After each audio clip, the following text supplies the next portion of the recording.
Hello friends, இன்னைக்கு நம்ம பார்க்க போற ரெசிபி பேரு தம்ப்ளி. நிறைய கீரைகள் வச்சு நம்மனால தம்ப்ளி பண்ண முடியும். இன்னைக்கு நம்ம பொன்னாங்கண்ணி கீரையில எப்படி இந்த ரெசிபியை பண்ணலாம்னு பார்க்கலாம். தம்ப்ளிங்கிறது மோர்ல பண்ணக்கூடியது. இது ஒரு மங்களூரியன் டிஷ். இந்த கீரை என்னோட பால்கனி பாட்ல இருந்து எடுத்துர்க்கேன். 5 செடி தான் இருந்துச்சு. சோ நமக்கு ஒரு கை ஃபுல்லா கீரை கிடைச்சிருக்கு. க்ளீன் பண்ண குச்சியை இந்த பாட்டில் நட்டு வச்சோன்னா திரும்பவும் நமக்கு ஒரு கை ஃபுல்லாக கீரை தம்ப்ளி செய்கிறதுக்கு கிடைக்கும். இந்த பாட்டில் நான் தம்ப்ளிக்கான கீரை மட்டும்தான் வச்சுருக்கேன். கற்பூரவள்ளி, புதினா, தூதுவளை, பொன்னாங்கண்ணி, பாலக், மணத்தக்காளி இது தாங்க நான் ரெகுலராக தம்ப்ளி செய்ய யூஸ் பண்ணக்கூடிய கீரை.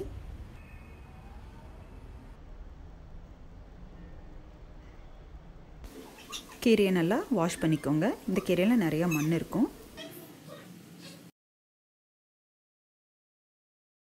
தேவையான பொருட்கள் பார்த்துடலாம்.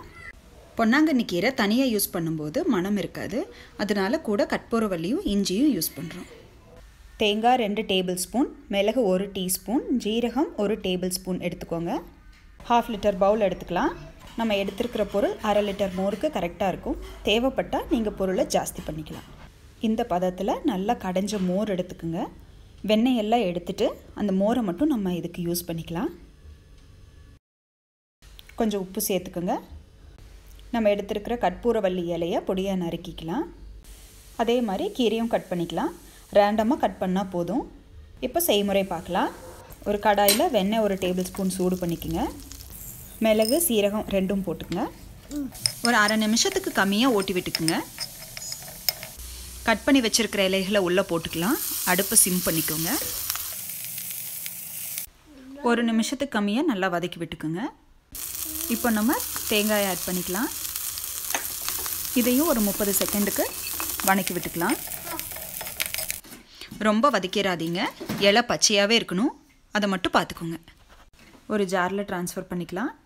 நம்ம எடுத்துருக்க இஞ்சியும் 1/4 கப் தண்ணி ஊற்றிக்கலாம். எவ்வளோ நைஸாக அரைக்க முடியுமோ அவ்வளோ நைஸாக அரைச்சிக்கோங்க. நல்லா ஸ்மூத் பேஸ்ட்டாக பண்ணிக்கோங்க. மோரில் ஆட் பண்ணிக்கலாம். நல்லா மிக்ஸ் பண்ணிக்கோங்க. ரொம்ப திக்காக இருந்துச்சுன்னா கொஞ்சம் தண்ணி ஆட் பண்ணிக்கலாம்.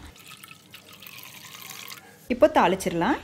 கொஞ்சமாக எண்ணெயில் கடுகு போட்டு பொரிஞ்சதும் 2 பிஞ்ச் பெருங்காயம் ஆட் பண்ணிக்கோங்க. இந்த தாளிப்பை மோருக்குள்ளே ஆட் பண்ணி நல்லா கலக்கி விட்டுக்கலாம். குழந்தைகளுக்கு கொடுக்கும்போது அதை ஃபில்டர் பண்ணி கொடுத்துக்கலாங்க. இதெல்லாம் வாயில் வந்துச்சுன்னா குழந்தைய குடிக்கும்போது ரொம்ப அன்ஈஸியாக ஃபீல் பண்ணுவாங்க. பாருங்கள், நம்ம தம்ப்ளி ரொம்ப கிளியராக இருக்குது. இந்த மாதிரி கொடுத்தோன்னா குழந்தைகளுக்கு குடிக்கிறதுக்கு ரொம்ப பிடிக்கும். இதில் மிளகு, சீரகம் எல்லாம் இருக்குது. அதனால பெரியவங்கெல்லாம் அப்படியே குடிச்சிக்கலாம். இப்போ ஹெல்த்தியான தம்ப்ளி ரெடி. பொன்னாங்கண்ணி கீரையில் பார்த்தீங்கன்னா நிறைய மருத்துவ குணங்கள் இருக்குது. கண் பார்வைக்கு உள்ளதுலேயே பெஸ்ட்டு கீரை பொன்னாங்கண்ணி கீரை தாங்க. தாய்ப்பால் சுரக்கிறதுக்கு இந்த கீரை ஒரு முக்கிய பங்காக செயல்படுது. சரும பொலிவுக்கும் இந்த கீரை ஒரு முக்கிய காரணமாக இருக்குது. அதுபோக ஸ்ப்ளீன் அதாவது மண்ணீரல் மற்றும் மூலம் சம்மந்தப்பட்ட பிரச்சனைக்கு யூஸ் பண்ணுறாங்க. இதே முறையில் மணத்தக்காளி கீரை யூஸ் பண்ணியும் நம்ம தம்ப்ளி செய்யலாம். இந்த ரெசிபி உங்கள் எல்லாத்துக்கும் பிடிச்சிருக்குன்னு நினைக்கிறேன்.